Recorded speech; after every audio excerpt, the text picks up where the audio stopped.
7 yildan beri bunday past ko'rsatkich bo'lmagan. Joriy yilda davlat oliygohlariga test sinovlari uchun hujjat topshirgan abituriyentlar soni so'nggi 7 yil ichida eng kami bo'ldi. Atigi 732.411 kishi.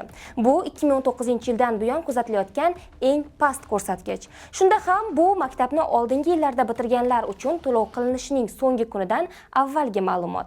To'lov qilmaganlar chiqarib tashlansa, raqam yanada pasayishi turgan gap. 2020-yilda bu borada rekord o'rnatilgan edi. O'shanda qariyb 1,5 million abituriyent hujjat topshirgan edi. O'tgan 2024-yilda ko'rsatkich 1 million abituriyentdan pasayib, 894 mingni tashkil etgan edi. Bu ko'rsatkich aslo yoshlar orasida o'qishga qiziqish pasayib borayotganini anglatmaydi. Shunchaki xususiy universitetlarga hujjat topshirayotgan yoshlar ulushi ham tobora ortib bormoqda. Xususiy universitetlarning aksariyatida test sinovlaridan o'tilmaydi. Shunchaki suhbat asosida o'qishga qabul qilinadi.